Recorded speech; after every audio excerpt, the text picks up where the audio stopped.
ಮಕ್ಕಳೇ, ನಾವು ಚಿಕ್ಕವರು ಎಂದಾಗಲಿ ಅಥವಾ ಉದ್ದವಾಗಿದ್ದಾರೆ ಬಹಳ ಎಂಬುದಾಗಲಿ, ಗಿಡ್ಡವಾಗಿದ್ದಾರೆ ಎಂಬುದಾಗಲಿ, ದಪ್ಪವಾಗಿದ್ದಾರೆ ಎಂಬುದಾಗಲಿ, ಅಂದರೆ ಮೇಲ್ನೋಟದಲ್ಲಿ ಅವರು ಹೇಗೆ ಕಾಣ್ತಾರೆ ಎನ್ನುವ ದೃಷ್ಟಿಯಿಂದ ಅವರನ್ನು ಅಲಕ್ಷಿಸಬಾರದು. ಅವರ ಬಗ್ಗೆ ಕೆಟ್ಟದ್ದಾಗಿ ಅಥವಾ ಒಳ್ಳೆಯದೇ ಆಗಿ ತೀರ್ಮಾನಕ್ಕೆ ಬರಲಾಗದು.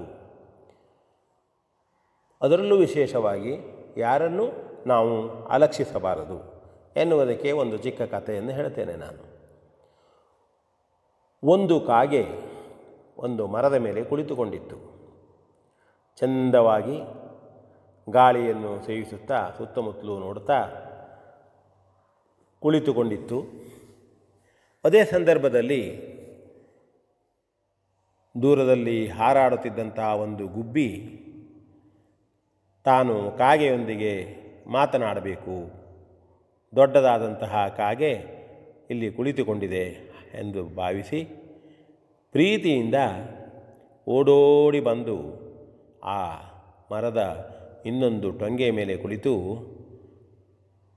ಕಾಗಣ್ಣ ಆರಾಮಿದ್ದೀಯಾ ಎಂಬುದಾಗಿ ಕೇಳಿತು. ಕಾಗೆ ದುರುಗುಟ್ಟಿ ನೋಡಿತು. ನಾನು ಇಷ್ಟು ದೊಡ್ಡವನು, ಇಂಥವನ ಮುಂದೆ ಈ ಚಿಕ್ಕ ಗುಬ್ಬಿ ಗೆಳೆಯನಂತೆ ಸಮಾನರಂತೆ ಮಾತನಾಡುತ್ತದೆ ಎಂಬುದಾಗಿ ಅದಕ್ಕೆ ಸ್ವಲ್ಪ ಸಿಟ್ಟು ಬಂತು. ಗರ್ವದಿಂದ ಹೇಳಿತು, ಏನೋ ನನ್ನಲ್ಲೇ ಈ ರೀತಿ ಕೇಳ್ತಾ ಇದ್ದೀಯಲ್ಲ ನೀನು, ಏನು ನಿಂದು ನೋಡಲಿಕ್ಕೆ ಇಷ್ಟು ಚಿಕ್ಕಿದ್ರೂ ಭಾಳ ದೊಡ್ಡ ಮನುಷ್ಯನ ಹಾಗೆ ಮಾತನಾಡ್ತಿ ಎಂಬುದಾಗಿ ಗುಬ್ಬಿಗೆ ಹೇಳಿತು.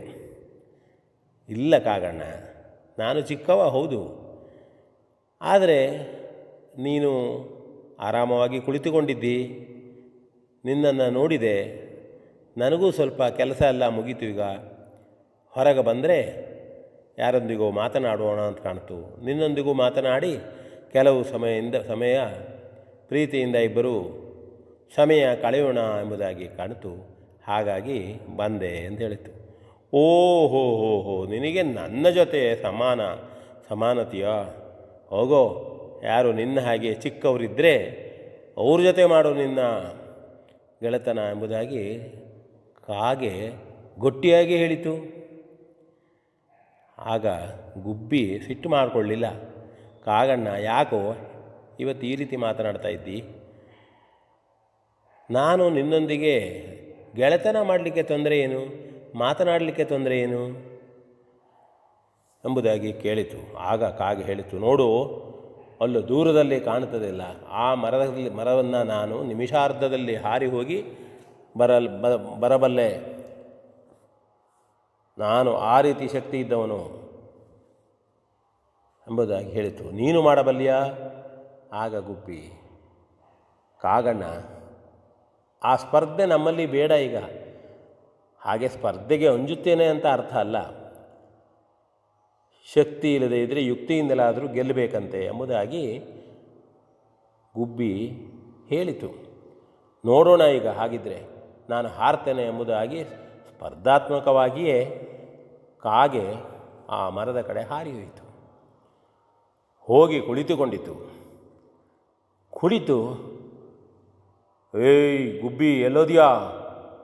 ಬಾರ ನನ್ನ ಜೊತೆಗೆ ಗೆಳೆತನ ಮಾಡಲಿಕ್ಕೆ, ಸಮಾನತೆ ಅಂತೆ, ಮಾತನಾಡಲಿಕ್ಕೆ ಬರ್ತೀಯಂತೆ ಎಂಬುದಾಗಿ ದೊಡ್ಡದಾಗಿ ಕಾಗೆ ಕೇಳಿತು.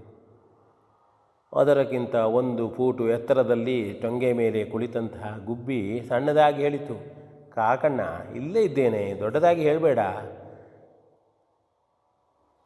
ಕಾಗೆ ಮೇಲೆ ತಲೆ ಎತ್ತಿ ನೋಡಿದರೆ ಗುಬ್ಬಿ ಅಲ್ಲೇ ಕುಳಿತಿದೆ.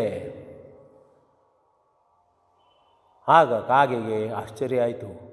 ಅಯ್ಯ, ಇದೇನಿದು, ಇಲ್ಲಿ ಬಂದಿಯಲ್ಲ ನೀನು, ಮಾಯ ಮಾಡಿ ಬಂದ ಹಾಗೆ ಬಂದಿಯಲ್ಲ ಎಂಬುದಾಗಿ ಕೇಳಿತು. ಹಾಗಲ್ಲ ಕಾಕಣ್ಣ, ಹೇಳಿದ್ನಲ್ಲ ಆಗ, ನಾವು ಸಮಾನತೆಯನ್ನು ಕೇವಲ ನೋಡುವ ದೃಷ್ಟಿಯಿಂದ ಮಾಡಲಾಗದು. ನೀನು ಹಾರಿದ ಕೂಡಲೇ ನಿನ್ನ ಬೆನ್ನ ಹಿಂದೆ ನಾನು ಕುಳಿತು ಬಿಟ್ಟೆ. ನನ್ನ ಚಿಕ್ಕದಾದಂತಹ ಹಗುರವಾದಂತಹ ದೇಹದ ಭಾರ ನಿನಗೆ ಗೊತ್ತಾಗಲಿಲ್ಲ. ನೀನು ಇಲ್ಲಿ ಕುಳಿತ ಕೂಡಲೇ ನಾನು ಮೇಲೆ ಟೊಂಗೆ ಮೇಲೆ ಕುಳಿತುಕೊಂಡಿದ್ದೇನೆ ಎಂದು ಗುಬ್ಬಿ ತುಂಬ ಸುಂದರವಾಗಿ ನಗೆಯಾಡಿಬಿಟ್ಟಿತು. ಕಾಗೆಗೆ ನಾಚಿಕೆ ಆಯಿತು.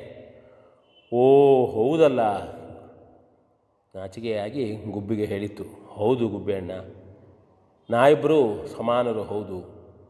ಈ ರೀತಿಯ ಕೇವಲ ನೋಡುವಿಕೆಯಿಂದ ನಾವು ಯಾರನ್ನು ಅಲಕ್ಷಿಸಬಾರದು ಎಂಬುದಕ್ಕೆ ನೀನು ನನಗೆ ಇವತ್ತು ಮಾಡಿ ತೋರಿಸಿದೆ ಎಂಬುದಾಗಿ ಹೇಳಿತು. ಇಬ್ಬರು ತುಂಬ ಸುಂದರವಾಗಿ ಮಾತನಾಡಿಕೊಂಡರು. ಇಬ್ಬರು ಗೆಳೆಯರಾದರು.